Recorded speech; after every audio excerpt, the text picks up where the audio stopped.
அனைவருக்கும் வணக்கம். பாரம்பரிய திருவள்ளுவர் குலவம்சம் பிரசன்ன ஜோதிடர் சுப மாரிமுத்து திருப்பூரிலிருந்து இந்த பதிவு உங்களுக்காக. ஐயா வணக்கங்க ஐயா. வணக்கம் ஐயா. ஐயா இப்போது மக்கள் சார்பாக ஒரு கேள்வி இன்றைக்கி நான் கேட்கலான் இருக்கேன். கேளுங்க ஐயா. ஐயா, அதாவது இந்த ஜாதகத்தில் முடக்கு இருக்கு, ஜாதகத்தையும் முடக்கிருச்சு, கண்டிப்பாக அதனால் வாழ்க்கையில் நிறைய பிரச்சனைகள் அப்படின்னு சொல்லி நிறைய பேர் கேட்குறாங்க. கண்டிப்பாங்க ஐயா. இந்த முடக்குங்கிறது என்னங்க ஐயா? அதற்கும் கர்மாவுக்கு ஏதாவது சம்மந்தம் இருக்காங்க ஐயா? ரொம்ப பற்றி சொன்னீங்கன்னா ரொம்ப உதவியாக இருக்குங்க. நல்ல கேள்விங்க ஐயா. இந்த கர்மாவே முதல்ல எங்கேருந்து வருது அப்படிங்கிறது தான் இப்போ நம்ம சொல்ல போகிறோம். இதுவரைக்கும் எத்தனையோ கருத்துக்களெல்லாம் நீங்கள் இந்த உலகத்தில் கேட்டிருப்பீங்க. ஆனால் இந்த பதிவில் நீங்கள் பொறுமையோடு இந்த கருத்தை ஒரு இனிமையோடு நிதானமாக கேட்டிங்கன்னா உங்களுடைய ஊழ்வினை கர்மா எங்கிருந்து உருவாச்சு, இதனுடைய இந்த கர்மானால் நாம் என்ன கஷ்டப்படுறோம், நாம் இந்த பூமியில் பிறக்கிறதுக்கு என்ன வரம் வாங்கி வந்தோம், நம்ம பாவ புண்ணியமெல்லாம் ஜாதக கட்டத்தில் போய் எப்படி எடுக்கிறது, நம்மளுடைய தோஷம்னு சொல்கிறோமே அந்த தோஷம் எப்படி கிரியேட் ஆகுது, நம்ம இந்த பூமியில் பிறக்கும்போது கொண்டு வந்த கர்மாவா, இல்லை கடவுளே நம்மளுக்கு ஒரு தண்டனையாக கொடுத்த கர்மாவா, இல்லை நம்ம இந்த பூமிக்கு வந்ததுக்கு அப்புறம் செய்த கர்மாவா, இது எல்லாத்தையுமே நம்ம பொறுமையாக கேட்கணும்னா கண்டிப்பாக இந்த பதிவை நீங்கள் பொறுமையோடு கேளுங்க. உங்களுக்கு இதில் ஒரு பெரிய ஒரு ரகசியம் ஒன்று அடங்கியிருக்குது. அந்த ரகசியத்தை தான் இன்றைக்கி இந்த உலகத்துக்கு அரங்கேற்றம் பண்ணுறேன். இந்த முடக்கு நம்ம ஐயா கேட்டதில் ஒரு அற்புதமான ஒரு விஷயம் என்ன அப்படின்னு கேட்டிங்கன்னா, முடக்குங்கிறது அந்த காலத்தில் பெரிய திறமையை கட்டி போட்டு வச்சுட்டா நம்மனால் அது இயங்க முடியுமாங்க? முடியாது இல்லைங்களா ஐயா? முடியாது. அப்போது அதே மாதிரி ஜாதக கட்டத்தில் நமக்கு வேண்டிய யோகத்தை கடவுளே நம்மளுக்கு நாம் செய்த பாவத்தினால அது முடக்கி வச்சிருச்சுன்னா அந்த பாவகத்தை அந்த ஜாதகர் அனுபவிக்க முடியுமா? அனுபவிக்க முடியாது. அப்போது அந்த அனுபவிக்க முடியாமல் வெளி உலகத்தில் போய் நம்ம தேடி போன பிறவியில் செய்த பாவத்தை இந்த பிறவியில் நீங்கள் தேடி கண்டுபிடிச்சி வாழ்க்கையில் நீங்கள் எப்போ மேலுக்கு வர்றது? அப்போது அந்த கர்மா 12 ராசி கட்டத்துக்குள்ள 27 நட்சத்திரத்தில் 9 கிரகங்களுக்குள்ள ஒரு பெரிய ஒரு ஆத்துமாத்துமான கர்மா, உங்கள் பூர்வ ஜென்ம கர்மா இதுக்குள்ளே எங்கேயோ ஒரு இடத்துல முடங்கியிருக்குது. இந்த முடக்க மட்டும் உங்கள் ஜாதகத்தில் நீங்கள் கண்டுபிடிச்சிட்டிங்கன்னா ஹைலைட்டாக வாழ்கிறதுக்கு, இந்த உலகத்தில் சுதந்திரமான வாழ்க்கை வாழ்கிறதுக்கு ஒரு மிகப்பெரிய பொக்கிஷம் உங்கள் ஜாதகத்துக்குள்ளேயே இருக்குது. அப்போது அந்த ஜாதகத்துக்குள்ளே நாம் போன பிறவியில் நம்ம கர்மா நாம் என்ன செய்திருப்போன்னு உங்களுக்குள்ளே பெரிய குழப்பம் இருக்கும். என்னங்க ஐயா, நீங்கள் என்ன கர்மா பண்ணிட்டு வந்தீங்க, நாம் போன பிறவியில் நம்ம யாரை ஒரு வதச்சோம், யாரை நம்ம மனசை புண்படுத்தினோம், நம்ம தாத்தாவுக்கு சோறு போட்டோமா, நம்ம பாட்டனுக்கு சோறு போட்டோமா, நம்ம முப்பாட்டனுக்கு சோறு போட்டோமா, நம்ம கொள்ளுப்பாட்டனுக்கு சோறு போட்டோமா, அப்போ நம்ம அப்பாவுக்கு நம்மளை பெற்றவருக்கு நம்ம சாப்பாடு கொடுத்தோமா, இவங்களுக்கெல்லாம் நம்ம சேவை பணிமடைகள் செஞ்சோமா, நம்மளுடைய உறவுகளுக்கெல்லாம் அரவணைச்சு போனோமா, நம்மளுடைய இந்த மாதிரி நாம் இரத்த சம்பந்த உறவுகளை இருந்து தான் இந்த உலகத்துக்கு நம்ம வெளியில் வந்திருப்போம். அப்போது வெளியில் நீங்கள் நிற்கிறீங்க, அப்படியே மேலே போய் பார்த்தீங்கன்னா ஒரு 7 தலைமுறையில் ஒவ்வொருத்தரும் செய்த கர்மாவெல்லாம் நம்ம பிளட்டு ரிலேட்டிவாக இப்போ நீங்கள் கரண்ட்டில் இருக்கிறவங்க கிட்ட தான் டெபாசிட் பண்ணியிருக்கோம். அப்போ இது தெரியாமல் நாம் ஜாதகத்துக்குள்ளே போய் தசாபுத்தி நல்லா தனுங்க இருக்குது, நான் ரொம்ப கஷ்டப்படுறேன், என் ஜாதகத்தில் போய் பார்த்தேன் எல்லா கிரகங்களும் நல்ல வலிமையாக இருக்குன்னு தான் சொன்னாங்க, ஆனால் இன்னும் என்னுடைய கடன் அடையலை, இன்னும் என்னோடய கர்ம தீர்ந்த மாதிரியே தெரியல, எனக்குள்ளே ஒரு தாட்டு என்னமோ நான் ஒரு பின்தங்கின வாழ்க்கையிலே வாழ்ந்துட்டுருக்கேன் அப்படின்னு நீங்கள் சொல்லும்போது, அப்போ இதையெல்லாம் தாண்டி ஒரு கர்மா உங்களுடைய ராசி கட்டத்துக்குள்ளே எங்கேயோ ஒரு பக்கத்தில் ரகசியமாக புதைஞ்சிருக்கு. அப்போது அந்த ரகசியமாக புதைஞ்சிக்கக்கூடிய அந்த முடக்கு தான் இன்றைக்கி இந்த உலகத்துக்குள்ளே நீங்கள் தெரிஞ்சுக்கக்கூடிய விஷயம். அப்போ அந்த முடக்குங்கிறது ஒன்று உண்மை. இந்த உலகத்துக்கு நம்மளை எல்லாத்துலேயும் நல்லா யோசிச்சு பாருங்கள். 12 ராசி கட்டம் இருக்குதுங்களா ஐயா? ஆமாங்க ஐயா. ஆனால் கிரகம் எத்தனை இருக்குதுங்க? 9 தான் இருக்குங்க ஐயா. ஆமாம், 12 ராசிக்கு 12 கட்டத்துக்கு 12 கிரகம் கொடுத்துருக்கலாமல்ல கடவுள். அப்போ ஏன் 3 கட்டத்தை மட்டும் எம்டி பண்ணி மீதி 9 கிரகத்தை வச்சுக்கிறாருன்னா, அப்போ நாம் செய்த 3 தலைமுறை கர்மாவுக்கு அது எந்த கட்டம் பிளாக் ஆகுதோ அந்த கட்டத்துக்குள்ளே ஏதோ ஒரு ரகசியம் இருக்கிறனால தானே எங்கேயோ ஒரு பக்கத்தில் நீங்கள் கண்டிப்பாக கர்மாவில் மாட்டுவீங்கிறது கடவுளே படைச்சு தானே இதை உருவாக்கியிருக்காரு. 12 ராசிக்கு 12 கட்டம் கொடுத்துருந்தா எங்கே நீங்கள் சுற்றி வந்தாலும் ஏதோ ஒரு வீட்டுக்குள்ளே போய் உட்காந்துக்கலாம். ஆனால் ஒரு வீடு சுத்தமாக இருக்குது, ஒரு வீட்டில் 4 கிரகம் இருக்குது, ஒரு வீட்டில் 3 கிரகம் இருக்குது, ஒரு வீட்டில் 5 கிரகம் இருக்குது, ஒரு 3 வீடு 4 வீடு காலியாக இருக்குது. அப்போ எங்கேயோ ஒரு ராசி கட்டத்துக்குள்ளேயே கடவுளுடைய கர்மா விளையாட்டு, அது ரகசிய விளையாட்டு தான். அப்போது இந்த இடத்துல தான் உங்கள் ஜாதகத்தில் முடக்கு இருக்குது. இந்த முடக்கை நீங்கள் எப்படியெல்லாம் அதை ஆராய்ச்சி பண்ணி கண்டுபிடிக்க முடியும் அப்படிங்கிற ஒரு விஷயத்தை தான் இன்றைக்கி நம்ம இந்த உலகத்துக்குள்ளே இதை நுழைக்க போகிறேன். இப்போ அப்பா செய்த பாவம்னு ஒன்று இருக்குமில்லங்க ஐயா, நம்ம அறியாத வயசில் தெரியாதில்ல, அப்பா செய்த பாவம்னு இருக்கும். அப்பாவுடைய சொத்து பிள்ளைக்குத்தானா, அப்பாவுடைய பாவம் பிள்ளைக்குத்தானே, என்னங்க ஐயா? சரி, அப்போ தாத்தா இருக்கிறாரு, தாத்தாவுடைய கர்மா உயிர் எங்கே எழுதி வைக்கிறாருங்க? அப்போது மகனை விட்டுறாரு. அப்போ தாத்தா மாதிரியே முகம் இருக்குது, தாத்தா மாதிரியே அவருடைய நடை உடை பாவனை இருக்குது, அவர் தாத்தாவுடைய ஜீனு தான் அப்படின்னு இவர் சொல்லும்போது, அப்போ தாத்தாவுடைய சொத்து பேரனுக்கு சொந்தம்னா தாத்தாவுடைய பாவம் எங்கே போகுங்க? Very good. அப்போ அப்போது இந்த கர்மா எப்படி டிரான்ஸ்ஃபர் ஆகுதுன்னு உங்களுக்கு தெரியுதா?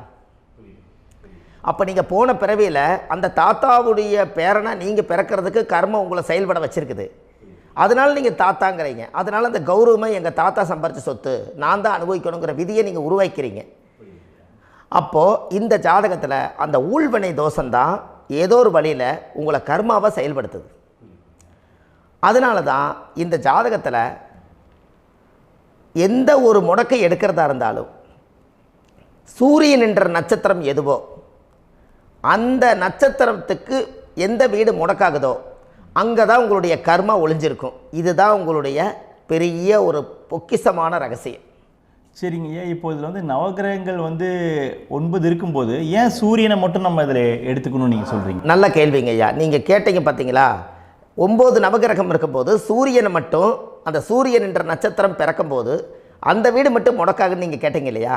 இதுதான் அற்புதமான கேள்வி. ஏன் அப்படின்னு கேட்டிங்கன்னா, சூரியன் அப்பாவோட உயிர் கரு போய் அம்மாவுடைய பனிக்கூடத்தில் கர்ப்பத்தில் வச்சு 10 மாதம் 300 நாள் சுமந்து நீங்கள் இந்த பூமிக்கு வெளியில் வரும்போது நீங்கள் என்ன பாவத்தை இவங்க விதைச்சாங்களோ அந்த கர்மாவை வாங்கிட்டு தான் நீங்கள் வெளியில் பிரசவமாகறீங்க. இதுதானே? அப்போ சூரியன் என்ற நட்சத்திரம், அந்த சூரியனுங்கிறது உயிர் கருவல்லவா, அப்பாவுடைய உயிரணுக்கள் அம்மாவுடைய கருவிக்குள்ளே போய் நாம் குழந்தை வடிவத்தில் இருந்து 300 நாள் பாவ உன்னித்த பதிவில் ஏட்டு எழுதி ஒரு ஜாதகத்தை கையில் கொடுத்து பிறந்த உடனே உங்களுக்கு ஒரு ஏட்டை பெரட்டி நீ இப்படித்தான் விதி, இனிமேல் இப்படித்தான் நீ வாழணும்னு சொல்லி உங்கள் கர்மாவை நீங்கள் கர்மாவோடு தானே வெளியில் பிறக்கிறீங்க. அப்போ சூரியன் என்ற நட்சத்திரம் தானே இந்த உலகத்துக்கு ஒரு பெரிய ஒரு மகத்துவம். இப்போ பாருங்கள், விடிய வரைக்கும் நம்ம முழிச்சிட்ருக்குறோம், காலையில் சூரிய உதயமானால் அவங்கவுங்க செயல்படுறோம். மீதி எல்லா கிரகங்களுக்குமே வெளிச்சத்தை கொடுக்கக்கூடிய சக்தி சூரியனுடைய பிம்ப ஒளிக்குத்தானே உண்டு, என்னங்க ஐயா? அதனால தான் மேசத்து உச்ச வீடுன்னு சொல்லி மேசத்தை உச்சம்னு சொல்லி சூரிய உச்சத்தை அங்கே தான் வச்சாங்க. அப்போது அந்த காலச்சக்கரத்துக்கு 5ஆம் இடம் பூர்வ புண்ணியஸ்தானத்தில் போய் சிம்மத்தில் கொண்டு போய் சூரியனை ஆட்சி வீடுன்னு வச்சாங்க. அப்போது சூரியனில் இருந்து தான் அந்த மையப்புள்ளி உருவாகுது. அப்போ உங்களுடைய ஜாதகத்தில் அந்த சூரியனாகப்பட்டவர் பிறக்கும்போது நீங்கள் உங்கள் ஜாதகத்தை நீங்கள் எடுத்துக்கங்க ஐயா. நீங்கள் இன்றைக்கே போய் கதவை திறந்து உங்கள் பெட்டியை திறந்து பீர்வாவுக்குள்ளே உங்களுடைய ஜாதகம் இருக்குது, அந்த ஜாதகத்தை எடுத்து ஜோதிடர்கிட்டையே நீங்கள் சந்தேகம் கேட்குறக்கு முன்பு நீங்களே உங்களுடைய கர்ம பற்றி தெரிஞ்சுக்கிறதுக்கு இந்த பதிவில் உங்களுக்கு ஒரு ரகசியத்தை சொல்லித்தரேன். உங்கள் ஜாதகத்தில் இப்போ இது வரைக்கும் ராசி கட்டத்தை நீங்கள் பார்த்துருப்பீங்க, ஆனால் பாதசாரம்னு ஒன்று இருக்கும் இல்லைங்களா? ராசிக்கு பாதசாரம்னு ஒன்று இருக்கும். சூரியன் என்ன நட்சத்திரத்தில் இருக்குது, சந்திரன் என்ன நட்சத்திரத்தில் இருக்குது, செவ்வாய் என்ன நட்சத்திரத்தில் இருக்குது, புதன் என்ன நட்சத்திர காலில் நிற்குது, இதெல்லாமே அந்த சாரம் இல்லாத ஜோதிடம் சோரம் போய்விடும். அதனால் அந்த சாரத்தில் நிற்கிது பார்த்தீங்களா கிரகம், அதில் இப்போ நீங்கள் உங்களுடைய ராசி கட்டத்தை ஓப்பன் பண்ணுங்கள். இதில் ராசி கட்டத்தில் சூரியன் என்ற நட்சத்திரம்னு ஒன்று இருக்கும் இல்லைங்களா? அது எதுவாக வேணாலும் இருந்துட்டு போட்டோம். அந்த நட்சத்திரம் தான் நீங்கள் பிறக்கும்போது தாயுடைய கருவறைக்குள்ள கரு உருவான நட்சத்திரமே அதுதான். புரிஞ்சுங்களா ஐயா? பிறக்கும்போது நீங்கள் அந்த கருவுடைய நட்சத்திரம் அப்பா வந்து கருவை உருவாக்கி கர்மாவை விதைச்சது அந்த சூரியன் என்ற நட்சத்திரம் தான். அந்த வீட்டுக்கு தான் இந்த ராசி கட்டத்தில் உங்களுக்கு முடக்கு உருவாகுது. புரிஞ்சுங்களா ஐயா? அப்போது ஒரு ஜாதகத்தில் சூரியன் என்ற நட்சத்திரம் எதுவோ அதுதான் உங்களுடைய கர்மா நட்சத்திரம். இப்போ நம்ம பிறக்காதுக்கு முன்னாடி அப்பா கட்டத்தில் அந்த கர்மா டெபாசிட் ஆகிருக்கும். அதை ட்ரான்ஸ்ஃபர் எப்படி பண்ணுறாரு?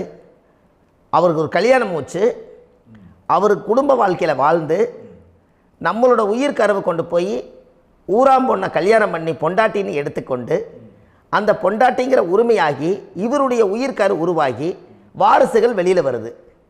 அதானங்க ஐயா? அப்போது அந்த சூரியன் என்ற நட்சத்திரம் தான் இந்த உலகத்தில் ஒரு பிரம்மாண்டமான நட்சத்திரம். இந்த நட்சத்திரம் உங்கள் மனசுக்குள்ளே ஏதாவது இருந்துச்சுன்னா உங்கள் வீட்டில் ஏதாவது ஒரு நல்ல விஷயங்கள் நீங்கள் பண்ணுறதா இருந்தால் அந்த கர்மா நட்சத்திரம் சூரியனுடைய நட்சத்திரம் இருக்குது பார்த்தீங்களா, அந்த நட்சத்திரத்தில் எந்த ஒரு சேவைகளும் செய்யக்கூடாது. அதுதான் கர்மா. அதை போய் நீங்கள் ஆக்டிவேட் பண்ணி விட்டீங்கன்னா அது முன்னோர்களை வந்து நீங்கள் வந்து தொந்தரவு பண்ண மாதிரி. அந்த கர்ம நட்சத்திரம் தான் உங்கள் வாழ்க்கையில் அது புதஞ்சிருக்கிறதா. இப்போ குழந்தை பிறந்தாலோ சீர் சீமந்தங்கள் நீங்கள் செய்கிறதாலோ கல்யாணம் முக்கிறதுனாலோ உங்கள் ஜென்ம நட்சத்திரத்தன்னைக்கு கல்யாணம் பண்ண வேண்டாம்னு சொல்லிக்கிறாங்கல்லங்க. உங்களுக்கு ஜென்ம நட்சத்திரத்துக்கு முன்னாடி உங்களை உருவாக்குன நட்சத்திரம் தான் ஜென்ம நட்சத்திரம். அப்போ சூரியன் என்ற நட்சத்திரம் அப்பாவுடைய ஜென்ம நட்சத்திரமாக அந்த ஊழ்வினை கர்மம் செயல்படுது. அப்போ அந்த முடக்கு யார் வழியில் வந்தது? முன்னோர்கள் வழியில் வந்தது. முன்னோர்கள் கட்டி வச்சது யாரைய? குலதெய்வத்தை. அப்போ அந்த குலதெய்வத்தை போய் சாமிக்கு போய் வீடு வாசல்லாம் வலித்து குலதெய்வத்தை போய் தேங்காய் பழம் பூ மாலை கல்கண்டு வாங்கி அர்ச்சனை பண்ணி ஒரு அன்னதானம் ஒன்று பண்ணிவிட்டு சாமிக்கு பொங்கல் வச்சு நைவேத்தியம் பண்ணிவிட்டு உங்கள் ஜாதகத்தை வச்சு பூஜை பண்ணிவிட்டு வாங்க. அதுக்கப்புறம் தான் உங்கள் கர்மாவை கண்டுபிடிக்கிறதுக்கு வழியே பிறக்கும். குலதெய்வத்தை வணங்காமல் கோவிந்தா கோவிந்தா என்று பல தெய்வத்தை வணங்கினாலும் பலனொன்றும் இல்லைன்னு அந்த காலத்தில் முன்னோர்கள் சொல்லி வச்சுக்கிறாங்களா இல்லைங்களா? அதனால் கண்டிப்பாக அதை கண்டுபிடிச்சி நீங்கள் அதுக்கு ஒரு நைவேத்தியம் பண்ணால் மட்டும்தான் முதல்ல உங்கள் 5ஆம் பாவம் முன்னோர்கள் அது வேலை செய்யும். குலதெய்வ ஆலயத்துக்கு போயிட்டு வாங்க. போயிட்டு வந்துட்டு இந்த கர்மவினை தோஷத்தை நிவர்த்தி பண்ணுறதுக்குண்டான சரியான பரிகாரத்தை நம்ம எடுப்போம்.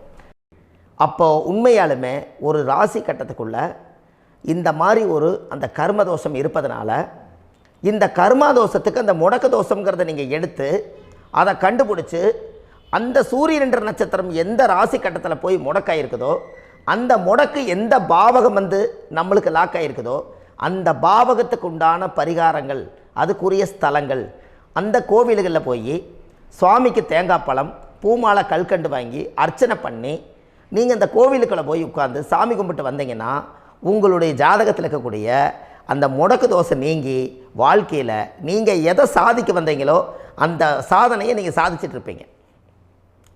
புரிஞ்சுங்களா ஐயா?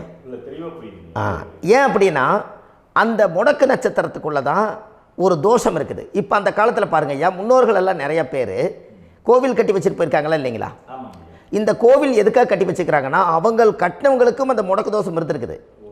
ராஜாக்கள் இருந்திருக்குது, மன்னர்கள் காலத்தில் இருந்திருக்குது, ஜமீன்தார் காலத்தில் இருந்திருக்குது.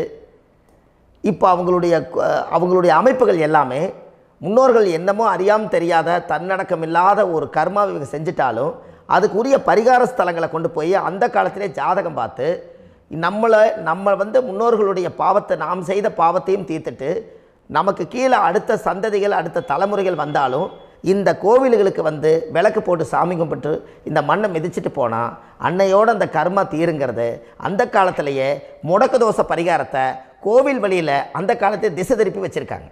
அப்போ நீங்கள் கோவிலுக்கு போகாமல் கண்டிப்பாக இந்த பரிகாரத்தை நீங்கள் உடைக்க முடியாது. ஏன் உடைக்க முடியாதுன்னா இப்போ நீங்கள் எத்தனை வருஷம் வாழ்கிறீங்க ஐயா?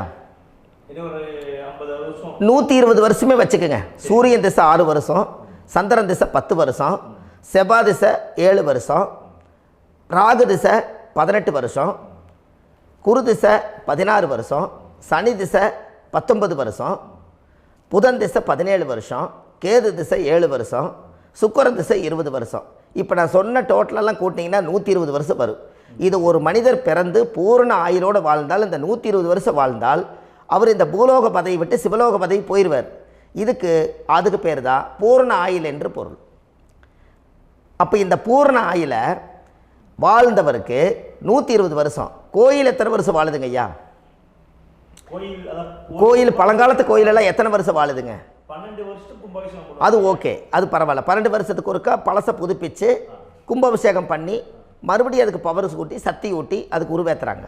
நான் சொல்கிறது கோயில் 5000 வருஷம் 4000 வருஷம் பெரிய பெரிய சித்தர்கள், மகான்கள், ரிஷிமார்கள், யோகிகள், சித்தர்கள் இவங்களெல்லாம் போய் கோவில்லையே சிவனையும் பெருமாளையும் வழிபாடு பட்டுட்டு கோவில்லையே ஒரு ஓரத்தில் ஜீவசமாதி ஆயிட்டாங்கன்னு பழைய கால கோயிலில் சித்தர்கள் குடியிருக்காங்களா இல்லைங்களா?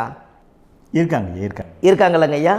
அப்போது நாம் 120 வருஷம் வாழ்கிறோம், கோவில் 5000 வருஷம் வாழுது. எங்கே சக்தி அதிகமாக இருக்குன்னு சொல்லுங்க? கோவிலில் தாங்க ஐயா. கோயில் தான், அதில் ஒன்றும் மாற்றம் இல்லைங்களே.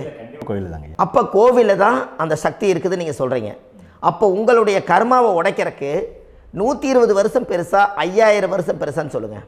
5000 தாங்க. அப்போ 5000 வருஷம் உள்ள அலைகள் எத்தனை அந்த சிவனுக்கு இப்போ சிவன் கோயிலே உங்களுக்கு முடக்கு தோஷத்துக்கு ஒரு கோயில் வருதுன்னு வச்சுக்கோங்க. அந்த கோவிலில் எத்தனை முடக்குகளுக்கு உண்டான கோவில்கள், எத்தனை பழங்களை ஊற்றி சாமிக்கு அபிஷேகம் பண்ணியிருப்பாங்க, எத்தனை பால் கூட ஊற்றிருப்பாங்க, பன்னீர், தேன், இளநீ, மஞ்சள் நீர், திருமஞ்சனம், அபிஷேகம், பொங்கல், நைவேத்தியம் இத்தனையும் செஞ்சு அந்த சிவனை சிவனாக பார்த்து அந்த கருவறைக்குள்ள ஒரு கிராணங்கள் வரும்போதும் கூட பாதுகாப்பு பண்ணி வச்சு நல்ல சக்தியோடு அந்த கருவறையை புத்தியோடு அவங்க வேலை செஞ்சு அந்த காலத்தில் வச்சுருக்காங்களா இல்லைங்களா? அப்போது நம்ம வீட்டை அவ்வளோ சுத்தமாக வச்சுருக்க முடியுமா? என்னதான் வாஸ்து இருந்தாலும் முடியாது இல்லைங்களா? அப்போது அவ்வளவு ஒரு பவர்ஃபுல்லான கோவில் அந்த முடக்கு தோஷத்துக்குள்ளே ரகசியமாக அந்த கோயில் அடங்கியிருக்குது. உங்கள் ஜாதகத்துக்குள்ளே உண்மையாலுமே ஊழ்வினை கோயில், கர்மவினை கோயில் அதுக்குள்ளே இருக்குது. அந்த ஜாதகத்தை கணிச்சு பார்த்தா கரெக்டாக உங்களுடைய ஜாதகத்தில் அப்பாவுடைய கருவறையிலேருந்து உயிர் உருவாகிற நேரத்தில் இருந்து இப்போ வரைக்கும் நீங்கள் கரண்ட்டில் வாழ வரைக்கும் அந்த கர்ம கூட வர்றதை ஒரே ஒரு இடத்துல போனால் மட்டும்தான் விட்டுட்டு வர முடியும். அது எந்த வீடு அப்படின்னு கேட்டால் உங்களுக்கு அப்பாவுடைய கர்மா வழியில் போய் அந்த கோவில் பழையகால கோயில், பழையகால தெய்வங்கள், அந்த கோவில் தான் உங்கள் ஜாதகத்துக்குள்ள ரகசியமாக இருக்கும். அது ஏன் இந்த பதிவில் உங்களால் சொல்ல முடியாது அப்படின்னா, இந்த பதிவில் ஏன் உங்க சொல்ல முடியாதுன்னா உங்கள் ஜாதகம் தெரியாமல் என்ன கோயிலை நீங்கள் சொல்லுவீங்க? இப்போ பொதுவாக ஒரு நட்சத்திரத்துக்கு ஏதோ ஒரு கோவிலை அவங்க சொல்லி நீங்கள் போயிட்டு வர்றீங்கன்னு வச்சுக்கோங்க. ஆனால் அது வேலை செய்யலைன்னா நம்மளுக்கு என்னங்க இவ்வளோ கஷ்டப்பட்டு போய் அதை பலனடையிலேன்னு கேள்வி கேட்டக்கூடாது. உங்கள் ஜாதகத்தை நீங்கள் கொண்டாங்க, உங்கள் டேட் ஆஃப் பர்த் டயத்தை போட்டு ஜாதகத்தை கணிச்சு நீங்கள் சூரியன் என்ற நட்சத்திரத்துக்கு உங்களுடைய கர்மவினை கோவில் யார், உங்களுடைய முடக்கு யார், ஊழ்வனை தோஷத்துக்கு உண்டானவர் யார், தாய் வழி கர்மா யார், தந்தை வழி கர்மா எது, நீங்கள் பிறக்கும்போது வந்த கர்மா என்ன, இது எல்லாம் கணிக்காமல் பொதுவாக ஒரு கோயிலில் போய் நீங்கள் பாட்டுக்கு சாமி கும்பிட்டு வந்தால் பலன் எப்படி கிடைக்கும்? கண்டிப்பாக கிடைக்காதுங்க ஐயா. என்னங்க ஐயா? அது தெரிஞ்சு பண்ணாதான் சரியா? ஒரு டாக்டர்கிட்ட போகிறீங்க, என்னை அப்படியே ஸ்கேன் பண்ணி ஒரே ஒரு மாத்திரை கொடுங்கன்னு கேட்டால் டாக்டர் கொடுப்பாருங்களா? அவர் என்ன பிரச்சனை இருக்குதோ அதை முதல்ல கண்டுபிடிச்சி ஸ்கேன் பண்ணி பார்த்து ரிப்போர்ட் எடுத்து அது மூலியமாக தான் கொஞ்சம் எடுத்து ஐயா உங்களுக்கு இந்த பிரச்சனை, இதுக்கு தீர்வுக்கு இதுக்குண்டான மெடிசன், இது இப்படித்தான் சாப்பிடணும்னு அது முறையாக சொல்லி அந்த உயிர் வாழ வைக்கிறாரு டாக்டர். அவர் ஒரு தெய்வ வடிவத்தில். கரெக்டுங்களா ஐயா? அப்போ உங்களோட கர்மா எங்கே செயல்படுது அப்படின்னா, இந்த முடக்க நீங்கள் இந்த பதிவில் தெரிஞ்சுக்கங்க. அதுக்குரிய நட்சத்திரம் என்னன்னு தெரிஞ்சு வச்சுங்க. உங்கள் ஜாதகத்தில் சூரியன் என்ற நட்சத்திரத்தை எடுத்துக்கங்க. அந்த வீட்டுக்கு முடக்க இந்த பதிவில் எந்த வீடு லாக் ஆகிருக்குதுங்கிறத நான் உங்களுக்கு இந்த வீட்டில் சொல்கிறேன். அந்த வீட்டு நீங்கள் பாருங்கள், உங்களுடைய லக்கணத்துக்கு அது எந்த வீடு. இப்போ லக்கணத்துக்கு ஒரு 7வது வீடுன்னே வச்சுக்கோங்க. அப்போ லக்கணத்துக்கு 7வது வீடே முடக்கு. அப்படி ஒரு முடக்கு ஆகிப்போச்சுன்னா ஒரு ஜாதகத்தில் லக்கணம் தான் 1, 7ஆம் இடம்ங்கிறது மனைவி ஸ்தானம். ஒரு ஆணுடைய ஜாதகத்துக்கு 7ஆம் இடம் தான் மனைவி. அவருக்கு நல்ல மனைவி அமையாமல் ஆடம்பரம் இருந்தும் வீடு அரண்மனை மாதிரி இருந்தும் அந்த மனைவியை ஒரு சந்தோஷமாக அவர் அனுபவிக்க முடியாது. புரிஞ்சுங்களா ஐயா? சந்தோஷமாக அனுபவிக்க முடியாது. ஏன் அப்படி? 7ஆம் இடத்துல தான் அவரோட கர்மா உட்கார்ந்துருக்குது. கரெக்டாக சொன்னீங்க. 7ஆம் இடத்துல தான் அந்த கர்மா உட்கார்ந்துருக்குது. அப்போ அந்த 7ஆம் இடத்துல இருக்கக்கூடிய அந்த கர்மா போன பிறவியில் நீ மனைவிக்கு சோறு போடாமல் மனைவியை கட்டி வச்சு அடிக்கிறதும், மனைவியை துன்புறுத்துறதும், அந்த மனைவி இருக்கவே இன்னொரு வாழ்க்கைக்குள்ளே போகிறதும், இங்கே வாழ வேண்டிய தாம்பத்திய சந்தோஷத்தை கொண்டு போய் இன்னொரு இடத்துல கொடுக்கறதும், தெரிஞ்சிருந்தே நம்மளுடைய மனசுக்குள்ளே திருடுத்தனமாக வாழ்கிறதும், இது எல்லா கர்மாவும் போன பிறவியில் நாம் செய்த ஊழ்வினை கர்மா தான் உங்கள் ஜாதகத்தில் 7ஆம் இடம் முடக்கு. அப்போ அந்த 7ஆம் இடம் முடக்கா இருந்துச்சுன்னா கண்டிப்பாக உங்கள் ஜாதகத்தில் நீங்கள் என்ன அனுபவிச்சிட முடியும்? நல்ல நண்பர்கள் கிடைக்க மாட்டாங்க, நல்ல ஒரு பார்ட்னர்ஷிப் அமையாது, நல்ல ஒரு நட்பு வட்டங்களில் எதையும் அனுபவிக்க விடாது, ஒரு அங்கீகாரமான உறவுகளில் போய் நம்ம ஸ்ட்ராங்காக நிற்க முடியாது. 7ஆம் இடம் என்பது தாம்பத்திய வாழ்க்கை, பூர்த்தி இல்லாத வாழ்க்கையாக இருக்கும். இப்படியெல்லாம் அந்த ஜாதகத்தில் ஒரு பொதுவாக ஒரு ஜாதகத்தில் 7ஆம் பாவம் முடக்காயிட்டால் இந்த கர்மாவை அவர் அனுபவிச்சுக்கிட்டே இருப்பார். இது எப்போத்தான் அதுக்கு ஒரு தீர்வு வேணுங்கய்யா? அந்த கோயில் எதுன்னு நீங்கள் கரெக்டாக சொன்னீங்க. இப்போ இது மனிதனால் செயல்படுது. மனிதர்கள் தான் கோயிலை கட்டி வச்சாங்க. தெய்வத்தை விட ஒரு காலத்தில் மனிதர்களுக்கு மகிமை ஜாஸ்தி. ஏன்னா சாதாரண ஒரு மண் பூமியாக இருந்த இடத்த மனிதர்கள் தான் கோயில் கட்டி ஒரு மகிமைப்படுத்தி புண்ணியம் பண்ணி வச்சாங்க. மனிதர்களுக்கு சக்தி அதிகம்தான், ஆனால் பிரபஞ்சத்துக்கு அதை விட சக்தி அதிகம் அல்லவா? ஐயா, நீங்கள் கோவிலுக்கு போய் அந்த கர்மா உடைக்கிறதுக்கு கோவிலில் சக்தி இருக்குது, ரைட்டு.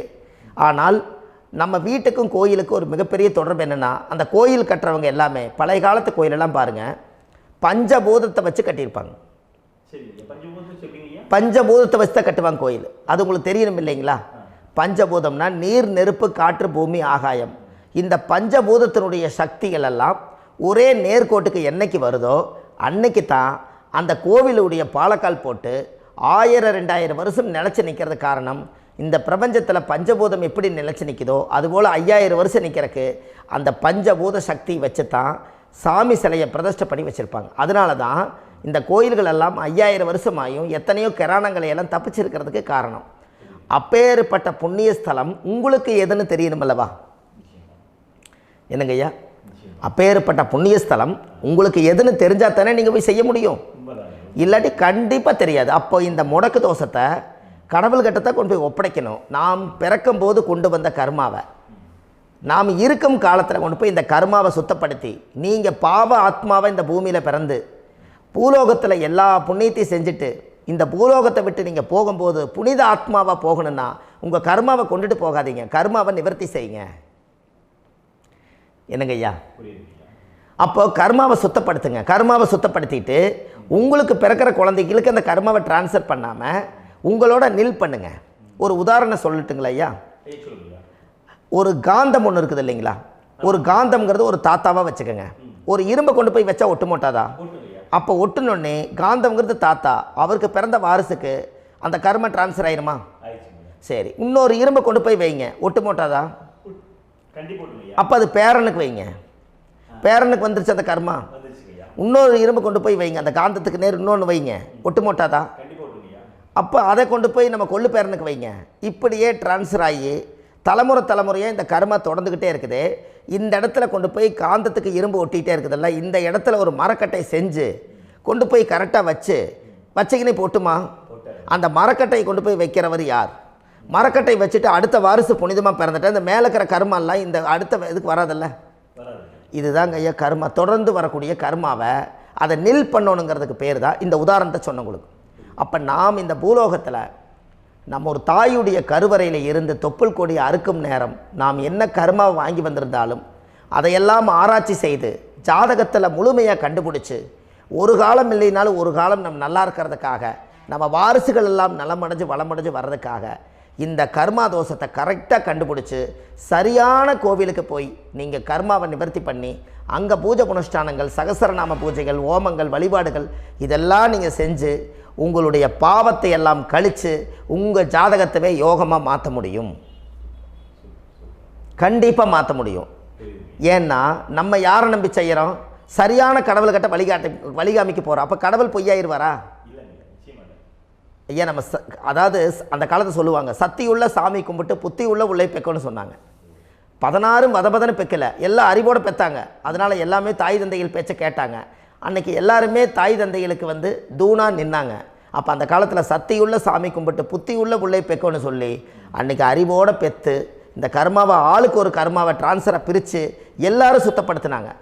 இன்றைக்கி நம்ம ஒரு குழந்தை 2 குழந்தை பெற்று வச்சுருக்கோம். அவங்களுக்கே இவ்வளவு கர்மா வந்துருச்சுன்னா இந்த குழந்தைகளுக்கு என்னைக்கு இந்த கர்மாவை போய் கண்டுபிடிச்சி நீங்கள் எப்போ சரி பண்ணுவீங்கன்னு. அப்போ இந்த வாழ்க்கையில் ஏதோ ஒரு பிரபஞ்ச சக்தி நம்மளை அறியாமல் என்னமோ ஒரு இயக்கத்தில் கொண்டு போய் விட்டுருச்சுங்களா?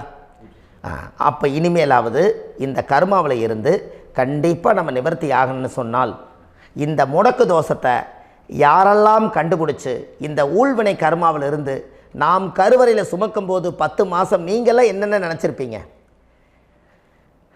அதாவது கருவறைக்குள்ள கருப்பாக ஒரு பிண்டம் இடப்பக்கம் கிடக்கையில் இந்த பூமிக்கு வரும்போது நீங்கள் என்னென்ன நினச்சிருப்பீங்க? இந்த பிறந்ததுக்கு அப்புறம் வந்து தான் அம்மா தெரியுது, அப்பா தெரியுது, தாத்தா தெரியுது, பாட்டி தெரியுது, இந்த உலகத்தில் கண்கொள்ளாத காட்சிகள் எல்லாம் தெரியுது, எல்லாம் தெரியுது. ஆனால் 10 மாதம் உங்கள் வாழ்க்கையில் நீங்கள் இருக்கும்போது நீங்கள் என்னென்னலாம் நினச்சி இந்த பதிவில் இறைவன் கொடுத்தாரோ அதையெல்லாம் அனுபவிக்கத்தான் வந்தீங்க. அதுக்கு இடையில இருக்கிறதான கர்மா. இந்த ஒரு விஷயம் உங்களுக்கு கிடச்சிருச்சுன்னா நீங்கள் எல்லாருமே ராஜயோகமாக பிழைப்பீங்கள்ல.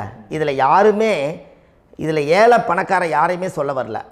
அவங்க பிறக்கும்போது புண்ணியத்தை பொறுத்து தான் போன ஜென்மத்தில் நம்ம என்ன புண்ணியங்கள் பண்ணி வச்சோமோ அந்த புண்ணியத்தில் இன்றைக்கி நல்லா வாழ்கிறாங்க. ஒருத்தர் கேட்டார், என் ஜாதகத்தில்ங்க எங்கூட படித்தவர் இடம் வாங்கிட்டார், வீடு வாசல் கட்டிட்டார், தொழில் பண்ணிட்டார், நல்லா இருக்கார், ஆனால் நான் இன்னும் அப்படியே தான் இருக்கிறேங்கன்னு ஒருத்தர் கேட்டார். அதுக்கு ஒரு கருத்து என்னென்னா, டேட் ஆஃப் பர்த் ஒன்று தான், டைம் ஒன்று தானே வச்சுக்கோங்க. அவங்க அப்பா செஞ்ச புண்ணியம் வேறு, நீங்கள் செஞ்ச பாவங்கள் வேறு. அவர் செஞ்ச புண்ணியத்தினால அவருக்கு எல்லாமே முன்னாடி கிடைக்கிது. நீ கர்மாவெல்லாம் கழிச்சிட்டினா பின்னாடி கிடைக்க போகுது. இதில் மற்றவங்களை பற்றி வேற்றுமையாக நினைக்கிறதுல எந்த ஒரு இதுவுமே இல்லை. அப்போ ஒருத்தர் பார்த்து ஒருத்தர் வாழ வேண்டாம். உங்களுடைய சுய அறிவை வச்சு இந்த பூலோகத்தில் இந்த பூமியில் நீங்கள் 4 தெரிஞ்சு நல்ல விதமாக கற்றுக்கிட்டு இந்த உலகத்தில் சிறப்பாக வாழ கற்றுக்குங்க. அதுக்கு அந்த ஊழ்வினை தோஷத்தை கண்டுபிடிங்க. உங்களுக்குன்னு ஒரு முடக்கு இருக்குதுங்கிறத இன்றைக்கி நீங்கள் எழுதி வைங்க. அதை எப்படியாவது கண்டுபிடிங்க, அதை தேடுங்க. ஒரு முறை நீங்கள் ஜாதகத்தை கொண்டு வாங்க. அந்த ஜாதகத்தை கொண்டு வந்து உங்கள் பாவகத்தில் எத்தனாம் பாவம் முடக்காயிருக்குதுன்னு பாருங்கள். அந்த பாவகம் முடக்காயிருச்சுன்னா உங்கள் வாழ்க்கையில் அதிலிருந்து உங்களால் வெளியில் வரவே முடியாது, கண்டிப்பாக வர முடியாது. அதை நீங்கள் கண்டுபிடிச்சா மட்டும்தான் நீங்கள் மேலே வர முடியும். ஏன்னா நிறைய பரிகாரங்கள், பூஜைகள், யாகங்கள், ஓமங்கள் எல்லாம் செய்து வச்சும் கூட அந்த கர்மவினைக்கு உண்டான கோவிலுக்கு போய் அந்த 5000 வருஷ பழமை வாய்ந்த தெய்வத்துக்கிட்ட போய் நீங்கள் முறையிட்டு விளக்கு போட்டு உங்கள் கர்மத்தை எல்லாம் நான் நீ தான் தீர்த்து கொடுக்கணும்னு சொல்லி நம்பிக்கையோடு நீங்கள் போய் அந்த சரணாகதி அடையிறீங்க பாருங்கள், அங்கே தான் உங்கள் கர்மாவை எடுத்து விடுறாரு.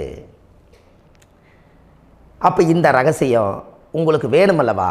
அப்போ உங்கள் ஜாதகத்தில் எங்கே முடங்கி அதுக்குரிய கோவில்கள் எல்லாம் என்ன, அதுக்கு தான பரிகாரம் என்ன, அதுக்கு நீர் பரிகாரம் என்ன, யாத்திரை பரிகாரங்கள் என்ன, நீங்கள் வீட்டில் இருந்தே செயல்படுத்தக்கூடிய பரிகாரங்கள் என்ன, பரிகாரம் கோவிலுக்கு போய்த்தான் நடக்குமா, இல்லை நாம் வீட்டில் வச்சு வணங்குறதுனால நடக்குமா, நாம் செய்யக்கூடிய தர்ம பரிகாரங்கள் என்ன, தான பரிகாரங்கள் என்ன, இப்படி பல விதமாக இருக்கிறனால உங்கள் ஜாதகத்துக்கு எந்த மாதிரி பரிகாரம் கனெக்ட் ஆகுதுங்கிறது தெரியணும். இது தெரியாமல் கண்டிப்பாக உங்களால் செயல்படுத்துறது ரொம்ப கஷ்டம். இதனால் இதை நீங்கள் தெரிஞ்சுக்கணும்னா இப்போ நம்ம பாருங்கள், நீங்கள் அந்த தெரிஞ்சுக்கிட்டாலே உங்கள் வாழ்க்கையில் ஒரு டைம் தான் நீங்கள் தெரிஞ்சுக்க போகிறீங்க. உங்களுடைய கர்மா என்ன, நீங்கள் எங்கே செயல்பட்டு போயிட்டுருக்கிறீங்க, உங்கள் போகிற பாதை சரியா இல்லை அந்த பாதையில் முள்ளு கல் இருக்குதா, இது எல்லாம் உங்களுக்கு தெரியலனா இந்த முடக்கை கண்டுபிடிக்கக்கூடிய சக்தி வாய்ந்த இந்த கர்மாவை நிவர்த்தி பண்ணுறதுக்கு வழிகள் இருக்குது.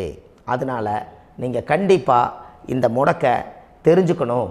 இந்த முடக்கு ராசினா என்ன உண்மையாலுமே உங்கள் வாழ்க்கையில் நீங்கள் தெரிஞ்சு இனிமேல் உங்கள் வாழ்க்கையில் இதுவரையிலும் கர்மாவுக்குள்ளேயே கஷ்டப்பட்டீங்க, வழி தெரியாமல் கண்ணை கட்டி காட்டில் விட்ட மாதிரி இருந்தீங்க.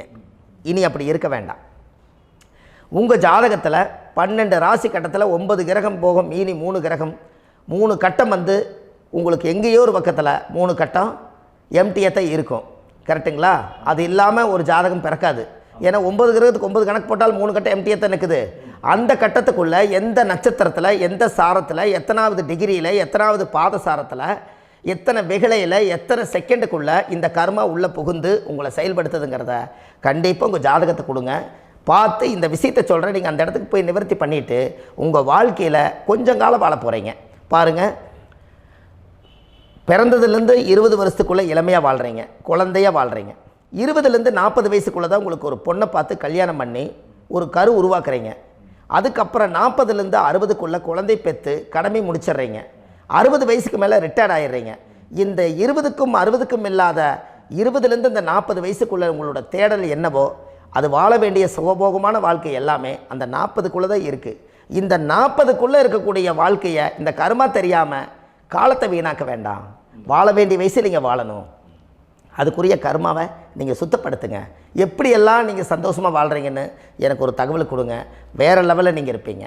கண்டிப்பாக இந்த பதிவில் உங்களுக்கு நான் இந்த விஷயத்தை கொடுக்க போகிறேன். இந்த முடக்கு நட்சத்திரங்கள் என்ன அப்படிங்கிறத இந்த பதிவில் நீங்கள் ஒரு நோட் ஒன்று எடுத்துக்கோங்க, குறித்து வச்சுக்கோங்க. இதில் இருந்து அவங்கவுங்களுக்கு முடக்கு நட்சத்திரம் என்னங்கிறத இந்த பதிவில் நான் உங்களுக்கு கொடுக்குறேன். இந்த வீடு தான் அது முடக்குங்கிறத சொல்கிறேன்.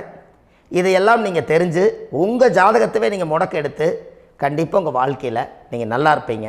அதுக்கு ஒரு நோட் எடுத்து வச்சுக்கோங்க. இது வரைக்கும் கர்மாவை பற்றி நம்ம பேசினோம்.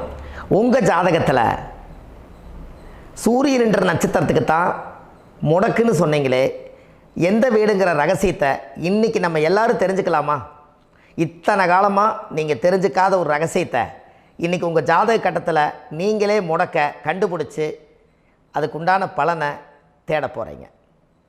அந்த தேடல் தான் உங்களை கொண்டு போய் உட்கார வைக்க போகுது. ஒரு உதாரணம், உங்கள் ஜாதகத்தில் பாதசாரம் இருக்குது அல்லவா? அந்த பாதசாரத்தில் சூரியன் என்ற நட்சத்திரம், சூரியன் நின்ற நட்சத்திரம் பாதசாரத்தில் கரெக்டாக எடுங்க. சூரியன் என்ற நட்சத்திரம் ஆயிலி நட்சத்திரமாக இருந்தால் யார் வீடு முடக்கு? மேச வீடு தான் முடக்கு. மேசம்ங்கிறது யார்? செவ்வாயோட வீடு, இரத்த சம்பந்த உறவுகள், சகோதர வர்க்க தோஷங்கள். அப்போது உங்களுக்கு அது மேச வீடு முடக்காக இருந்தால் உங்கள் லக்கணத்துக்கு அது எத்தனாவது வீடு முடக்குன்னு நீங்கள் கட்டத்தை லக்கணத்துலேருந்து எண்ணி அது எந்த வீடு வருதோ அந்த வீடு தான் உங்களோட கர்மா லாக் ஆகிருக்குது. அந்த கர்மாவை நீங்கள் கண்டுபிடிச்சி உங்கள் வாழ்க்கையில் நீங்கள் ஒரு சரியான பரிகாரத்தை கண்டுபிடிக்கணும். சரியான வழிகளை கண்டுபிடிச்சி அந்த முடக்கை நீங்கள் ரிலீஸ் பண்ணிட்டீங்கன்னா உங்கள் ஜாதகத்தில் 12 ராசி கட்டத்துக்குள்ளே 9 கிரகங்களும் அவ்வளோ ஃபாஸ்ட்டாக வேலை செய்யும். கண்டிப்பாக இதை நீங்கள் ஒரு முறை செஞ்சுட்டு வாங்க. அந்த சூரியன் என்ற நட்சத்திரம் ஆயிலியமாக இருப்பதனால் அது மேச வீடு தான் முடக்கு. நீங்கள் ஜாதகத்தை எடுத்து செக் பண்ணி பாருங்கள். உங்களுக்கு அந்த பாவகத்தை தான் நீங்கள் அனுபவிக்க முடியாமல் தவிச்சுக்கிட்டு இருப்பீங்க. ஆயிலி நட்சத்திரத்தை பற்றி இவ்வளவு நேரம் கேட்டிருந்தீங்க. இப்போ ஆயிலி நட்சத்திரம் முடிஞ்சு மக நட்சத்திரத்தை பற்றி அடுத்த பதிவில் நீங்கள் பாருங்கள். நம்ம ஆன்லைன்லேயே ஜாதகம் பார்க்குறோம். உங்கள் date of birth, time, place கொடுத்தீங்கன்னா போதும். உங்களுக்கு ஜாதகத்தை கணிச்சு ஃபோன்லேயே உங்களுக்கு கர்ம ராசி கண்டுபிடிச்சி உங்களுக்கு உண்டான கர்ம பரிகாரத்தை சொல்லி உங்கள் வாழ்க்கையில் ஒரு வெளிச்சத்தை கொண்டு வர்றதுக்கு என்றைக்கும் உங்களுக்கு உறுதுணையாக இருப்பேன். நீங்கள் கண்டிப்பாக இந்த பதிவுகள் எல்லாம் இது உங்களுக்காகத்தான். இது அதிகாலை நேரத்தில் பிரம்ம முகூர்த்தத்தில் இந்த பதிவை உங்களுக்கு முழுமையாக சமர்ப்பணம் பண்ணுறேன்.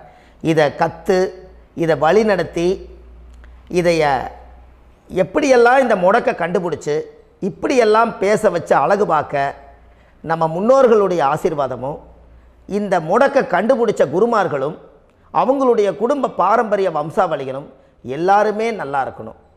அதுக்காக இந்த நேரத்தில் நான் வந்து அடியேன் சுப மாரிமுத்தாக இருந்து திருப்பூர்லேருந்து இந்த பதிவை உங்களுக்கு நான் கொடுக்குறேன். கண்டிப்பாக இந்த முடக்கு கோயிலுக்கு, இந்த முடக்கு தோஷத்துக்கு உண்மையான பரிகாரங்கள், எளிமையான பரிகாரங்கள் நீங்களே வாழ்க்கையில் செஞ்சு ஆதிகால பரிகாரங்கள் உங்கள் மனசுக்குள்ளே இருக்குது. அதை செயல்படுத்தினா மட்டும் போதும், வாழ்க்கை எங்கேயோ போயிடும். கண்டிப்பாக ஒரு முறை உங்கள் ஜாதகத்தை அனுப்பி வைங்க, உங்களுக்கு நான் பார்த்து பலன் சொல்கிறேன். இன்றைக்கி நான் கொடுத்த பதிவுகள் எல்லாம் உங்களுக்கு ரொம்ப பயனுள்ளதாக இருந்திருக்கும். உங்களுக்கு இது வரைக்கும் எத்தனையோ கர்ம வினைகளை பற்றி தெரியாமல் இருந்திருப்பீங்க. இந்த பதிவில் நிறைய கேட்டு தெரிஞ்சுக்கிட்டீங்க. இதெல்லாம் வாழ்க்கையில் ரொம்ப முக்கியமான பரிகாரங்கள், எளிமையான பரிகாரங்கள். நேராக நீங்கள் கடவுளை தான் கெட்டியாக பிடிக்க போகிறீங்க. அந்த பரிகாரங்கள் எல்லாம் செஞ்சு அதிகாரமாக வாழ்ந்து இந்த பூலோகத்தில் நல்ல சிறப்பாக வாழ்கிறதுக்கு இந்த பரிகாரம் உங்களுக்கு ரொம்ப யூஸ்ஃபுல்லாக இருக்கும். கண்டிப்பாக இந்த பதிவை செய்யுங்க. நம்ம பாரம்பரிய திருவள்ளுவர் குல வம்சம், பிரசன்ன ஜோதிடர் சுப மாரிமுத்து, திருப்பூரில் இருக்கேன். 30 ஆண்டு காலமாக நம்ம ஜோதிடம் பார்த்து கொண்டு இருக்கிறோம். இவ்வளவு காலமாக எத்தனையோ ஆயிரக்கணக்கான மக்களுக்கு நம்ம ஜோதிடம் பார்த்து வழிகாட்டி நிறைய மக்களுக்கு நிறைய சேவைகள் செஞ்சுருக்கேன். நிறைய கோயில் கட்டி வச்சுருக்கேன், கும்பாபிஷேகங்கள் பண்ணி வச்சுருக்கேன், அன்னதானங்கள் நிறையா பண்ணி வச்சுருக்கேன், புண்ணிய யாத்திரைகள் நிறைய போய் வந்திருக்கேன். மக்களுக்காகவே நான் உங்களுக்கு உழைக்க தயாராக இருக்கேன். இந்த ஜோதிடம் வந்து என்னுடைய ஒரு பாரம்பரியமாக, என்னுடைய அப்பா தாத்தா முன்னோர்கள் இதெல்லாம் எங்களுடைய குலத்தொழில் இது. அதனால் நாங்கள் பாரம்பரியமாக திருவள்ளுவர் குல வம்சம். வள்ளுவர் வாக்குன்னு யூடியூப் சேனலில் போனீங்கன்னா 1000 பரிகாரங்கள் கொடுத்துருக்கேன். அதுவும் உங்களுக்கு ரொம்ப யூஸ்ஃபுல்லாக இருக்கும். வள்ளுவர் வாக்கு அப்படின்னு போடுங்க, அப்படி இல்லைன்னா சுப மாரிமுத்துன்னு போடுங்க. இதில் பரிகாரங்கள் நிறையா கொடுத்துருப்பேன். கண்டிப்பாக இதெல்லாம் நீங்கள் சந்தித்து நீங்கள் ஒரு சப்ஸ்கிரைப் பண்ணி வச்சுக்கோங்க. நான் போடக்கூடிய பதிவுகள் எல்லாமே உங்களுக்கு நோட்டிஃபிகேஷனை வந்துடும். அதனால் நீங்கள் ஒரு சப்ஸ்கிரைப் பண்ணி வச்சுக்கோங்க. தினமும் ஒரு தகவல் உங்களுக்கு கொடுத்துக்கிட்டே இருக்கேன். இதெல்லாமே உங்களுக்கு ஒரு பெரிய சந்தோஷமான நிகழ்ச்சிகள். என்றைக்கு உங்களோட நான் வாழ்கிறேன். உங்களுடைய குடும்பத்தில் நான் ஒருத்தராக இருந்து குடும்ப ஜோதிடராக நான் இருப்பேன். கண்டிப்பாக ஆயுளுள்ள வரைக்கும் உங்களுக்காக இந்த ஜோதிடத்துக்கு உழைச்சி உங்கள் குடும்பத்தில் ஒருத்தராக நான் வந்து ஒரு ரத்த உறவில் நான் வந்து இந்த பூர்வ ஜென்மத்தில் உங்களுக்கு நான் கடமைப்பட்டிருக்கேன். கண்டிப்பாக அடுத்த பதிவில் உங்களை நான் சந்திக்கிறேன். வாழ்வது ஒரு முறை, வாழ்த்தட்டும் தலைமுறை. நன்றி, வணக்கம்.